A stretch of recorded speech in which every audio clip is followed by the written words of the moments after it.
आज मैं आपके सामने एक ऐसे भक्तराज की कथा लेकर आया हूं जिनकी कीर्ति की गूंज इस धरा पर तब तक रहेगी जब तक सूरज और चांद का अस्तित्व है। वे जो पूर्ण पुरुषोत्तम नारायण भगवान श्री स्वामी नारायण के अनन्य भक्त हैं। वे जो श्री सहजानंद स्वामी के 500 परमहंसों की प्रथम पंक्ति में विराजमान महान संत शिरोमणि हैं, सद्गुरु ब्रह्मानंद स्वामी। आज मैं उन्हीं की ये पावन गाथा आपको सुनाऊंगा। राजस्थान के खान गांव के गढ़वी शंभुदान जी के सुपुत्र युवा कवि लाडूदान जी। उस समय उन्होंने अपनी बृहस्पति जैसी प्रखर बुद्धि, मां सरस्वती के साक्षात वरदान जैसी अपनी कवित्व शक्ति और गंधर्वों का मान झुका दे वैसी अपनी संगीत कला से पूरे विश्व को मंत्रमुग्ध कर दिया था। उनकी बुद्धि और कला कौशल के साथ साथ उनके भीतर एक संत के संस्कार और चरित्र के गुण भी बसे थे।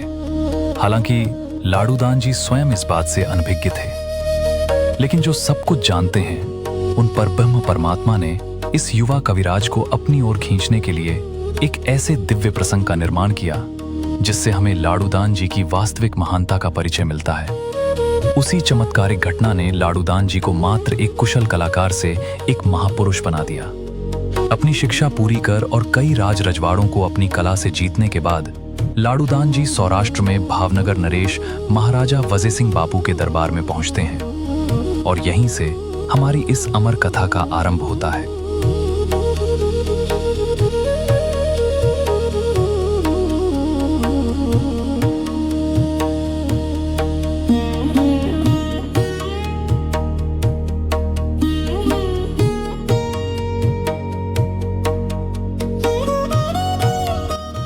महाराज, शीघ्र कवि लाडूदान जी पधारे हैं। जल्दी उन्हें ले आओ। उनके आने से तो इस दरबार की शोभा बढ़ गई।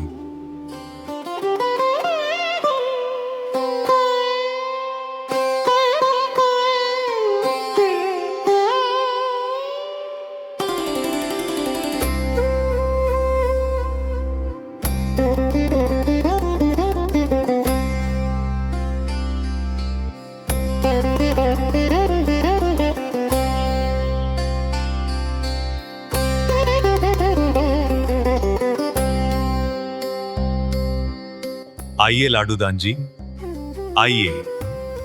आपका हमारे दरबार में स्वागत है। महाराज, आपकी कृपा से इस दरबार में उपस्थित होने का सौभाग्य प्राप्त हुआ है। आपकी खूब प्रशंसा सुनी है लाडूदान जी। आप जैसे कवि को सुनने की हमारी बड़ी इच्छा है। हे नरेश, सुनिए, एक त्रिअर्थी दोहा सुनाता हूं।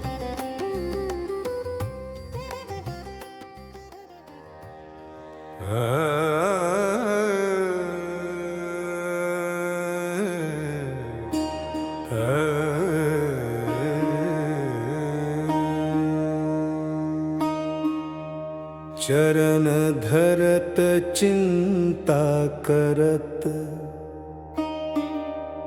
चितवत चहूर, सुबरन को ढूंढत फिरत कवि व्यभिचारी चोर। वाह कविराज, खूब सुंदर, खूब सुंदर। पर इसका अर्थ तो बताइए। महाराज, एक तो चोर होता है, वो जब अपने चरण रखता है तो सदा भय में रहता है कि कहीं आवाज ना हो जाए। उसे शोर और प्रातःकाल प्रिय नहीं होते, क्योंकि प्रकाश उसके कर्म को प्रकट कर देता है और इसी भय के साथ वो स्वर्ण की खोज में इधर उधर भटकता रहता है। दूसरा महाराज, वो कामी पुरुष होता है। वो भी ऐसा ही आचरण करता है कि कहीं आवाज ना हो जाए, कहीं उसकी वासना प्रकट ना हो जाए। उसे भी शोर और प्रभात प्रिय नहीं होते और वो भी स्वर्ण की खोज में रहता है। पर यहां स्वर्ण धातु नहीं है महाराज। यहां स्वर्ण का अर्थ है सारे वर्णों में श्रेष्ठ रूपवती स्त्री। और तीसरा महाराज, हम जैसे कवि कवि जब अपनी कविता के चरण रचता है तो वो भी चिंतन और विचार में डूबा रहता है। उसे भी शोर और आवाज की गूंज प्रिय नहीं होती, क्योंकि शब्दों की सूक्ष्मता मौन में ही जन्म लेती है।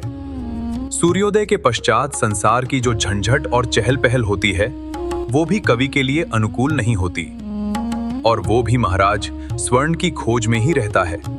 पर उसका स्वर्ण धन या रूप नहीं, बल्कि अच्छे वर्ण, सुंदर शब्द और अर्थपूर्ण पंक्तियां होती हैं। इस प्रकार महाराज मैंने 3 भिन्न भिन्न पुरुषों, चोर, कामी और कवि, तीनों का एक ही पंक्ति में व्याख्यान कर दिया। वाह वाह लाडूदन जी, वाह! आज तक ऐसे कवि को हमने कभी नहीं सुना। अरे मंत्री जी, क्या पुस्तकों में ही खो गए हो? आज तो हमें इस कविराज को निहाल कर देना है। जी महाराज, 100 सोने की मुद्रा निकालूं या 200? मंत्री जी, सिर्फ इतना ही नहीं, आज तो हमें कविराज को सोने से ढक देना है। जाइए और जाकर हमारे प्रख्यात सोनी राजू लवाना को ले आइए। जी महाराज। महाराज, मैं उपस्थित हूं। आपकी आज्ञा की प्रतीक्षा है। आज तो कविराज के अंगों अंग का माप लेकर उन्हें सोने से ढक देना है।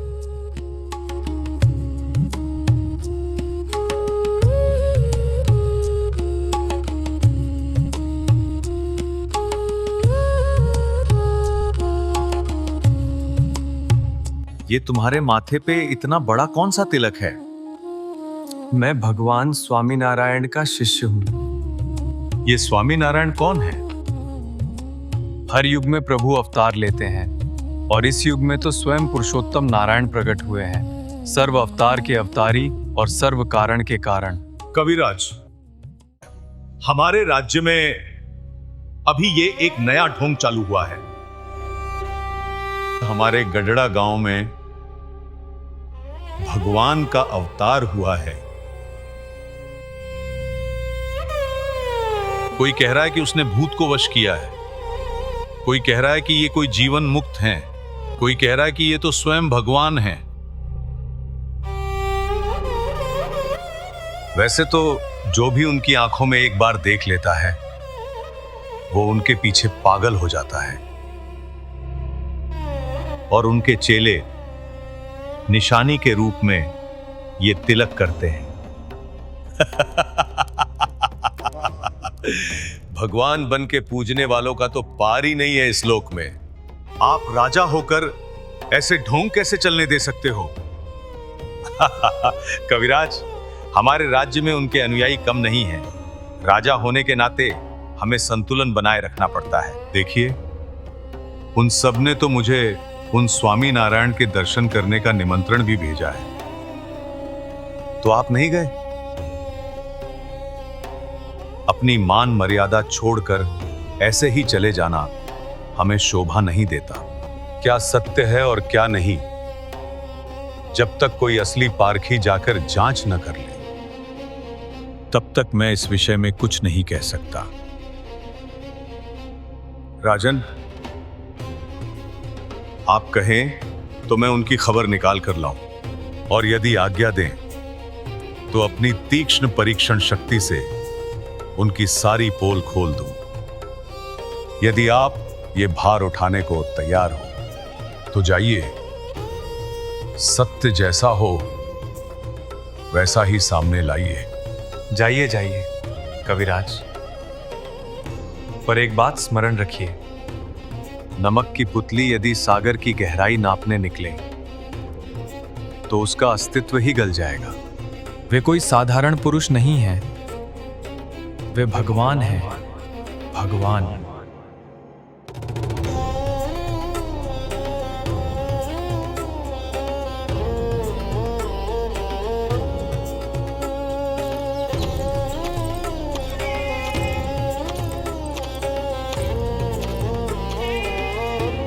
वो सोनी कह रहा था कि वे भगवान हैं। अगर वे सच में भगवान हुए तो ठीक है। यदि वे भगवान हैं तो मेरे 4 संकल्प पूरे करने होंगे। पहली शर्त,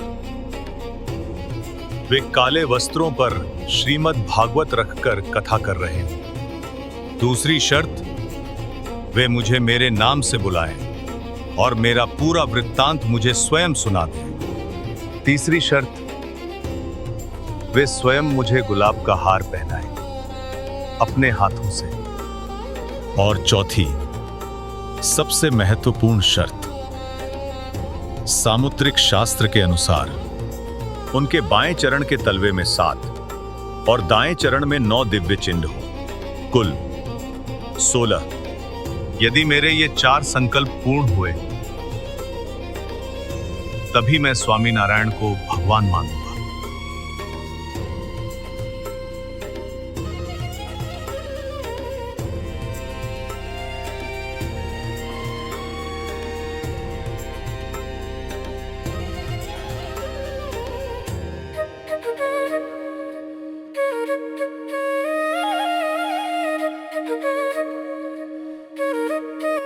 भाई, भगवान स्वामीनारायण कहाँ मिलेंगे?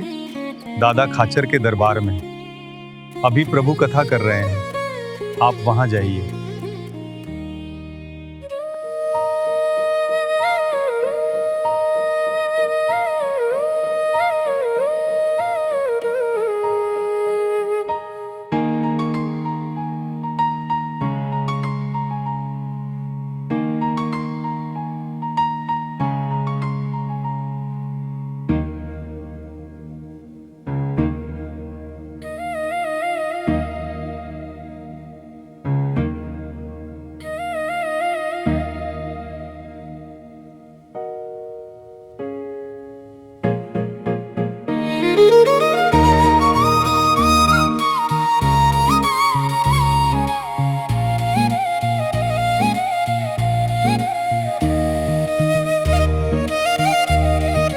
भगवत ग्रंथ काले वस्त्र पर?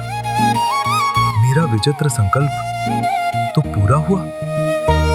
आओ लाडूदान जी, आओ, पधारो। हमें बहुत आनंद हुआ कि खान गांव के राजकवि शंभूदान जी और लालूबाग के दैवीय पुत्र आज इस गढ़पुर के आंगन में पधारे हैं। सिरोही के महाराजा ने आपको अपने खर्च पर पिंगल शास्त्र पढ़ने भुज भेजा था। वहां आपने पिंगल साहित्य के साथ साथ रसराज, कविप्रिया, चमत्कार चंद्रिका, भाषा भूषण, जगत विनोद, सभा प्रकाश और अमृत ध्वनि जैसे ग्रंथों में प्रवीणता प्राप्त की। आपने मारवाड़ी, ब्रज, कच्छी, गुजराती, उर्दू और संस्कृत का गहरा अध्ययन किया है। आपने ध्रांगध्रा के राजा रणमल को अपने शतावधान प्रयोग से वश किया। जामनगर, जूनागढ़ और भावनगर के दरबारों में आपने अपनी कला का लोहा मनवाया। और आज आप अनेक राजसभाएं जीतकर इस धर्म सभा में आए हैं। आओ, यहाँ पास आओ। इस धर्म सभा में हमारे पास सुवर्ण यानी सोना तो नहीं है, पर प्रेम के इन गुलाबों के हार से हम आपका स्वागत करते हैं। पधारो कविराज।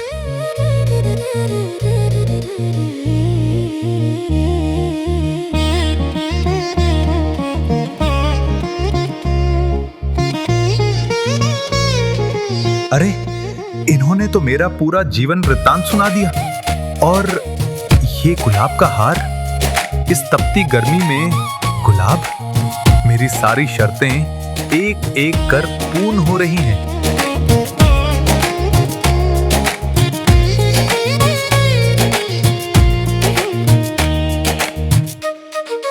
लाडूदान जी,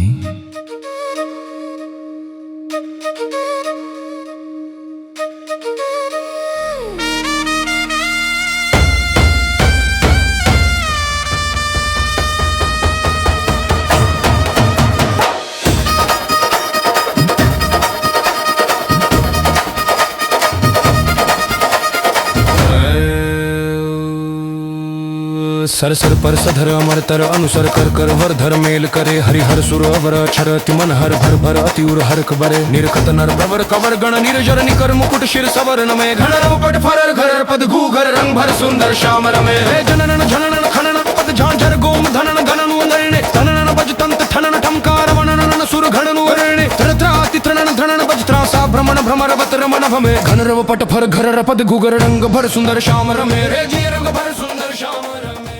लाडूदान जी, आपकी दृष्टि आज कुछ अधिक ही ठहर गई है।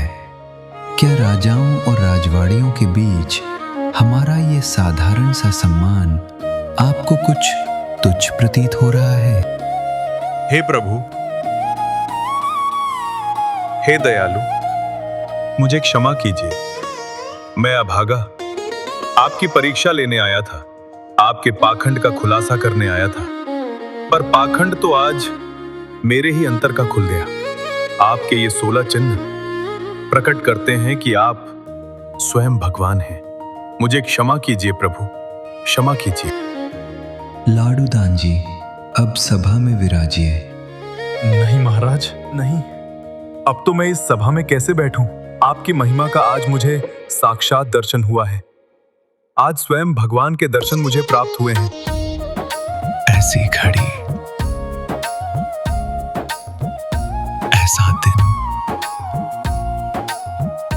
आज तो मैंने सहजानंद स्वामी के साक्षात दर्शन कर लिए। मेरे आनंद का तो अब कोई पार ही नहीं। उस दिन कर्पूर की उस पावन सभा में केवल एक कवि नहीं झुका था, एक हृदय खुला था। जो परखने आया था वही परखा गया। जो पाखंड ढूंढने आया था उसे परम सत्य के दर्शन हुए और उसी क्षण लाडूदान जी एक साधारण कवि से भक्त बन गए।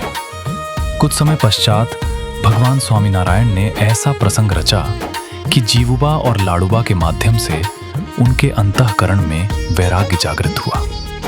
माया के बंधन टूटे, संशय विलीन हुए और उन्होंने दीक्षा धारण की और तभी भक्त ब्रह्मानंद स्वामी का जन्म हुआ। ऐसी घड़ी सचमुच धन्य थी, ऐसा दिन सचमुच अमर हो गया। इसीलिए तो लाडूदान जी ने प्रथम मिलन में ही ये भजन गाया। आजनी घड़ी रे धन्य आजनी घड़ी, मैं निरख्या सहजानंद धन्य आजनी घड़ी। आजनी घड़ी रे धन्य आजनी घड़ी, मैं निरख्या सहजानंद धन्य आजनी घड़ी।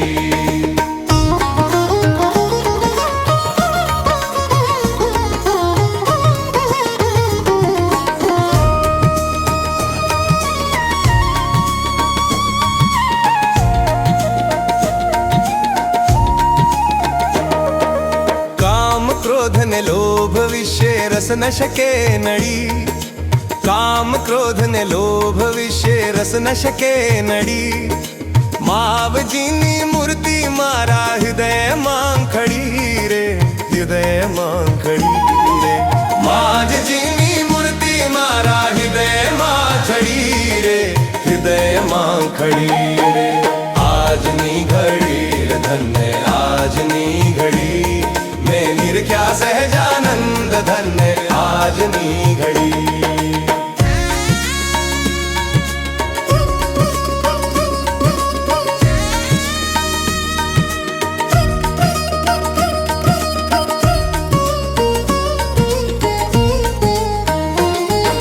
जीवनी बुद्धि जानी न शके मोटी अड़ी, जीवनी बुद्धि जानी न शके मोटी अड़ी। सद्गुरुनी दृष्टि थाता वस्तुए जड़ी रे, वस्तुए जड़ी।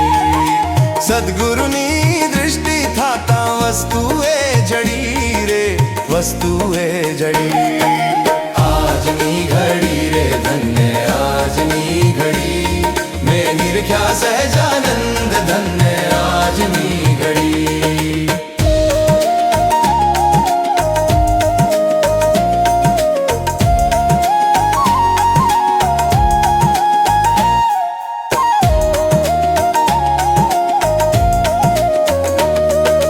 चौरासी चौखान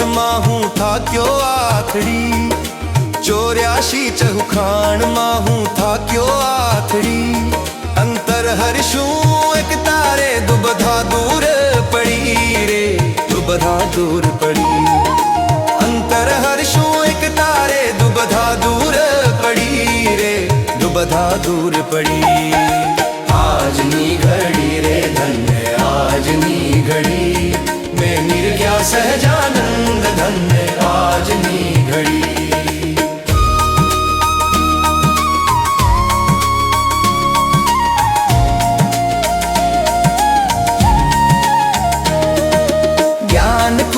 गुरुगम से गया ताड़ा उघड़ी लाडू सहजानंद निहालता ठरिया खड़ी रे आज नी घड़ी रे धन्य आज नी घड़ी मैं निर्ज्ञा सहजानंद धन्य आज नी घड़ी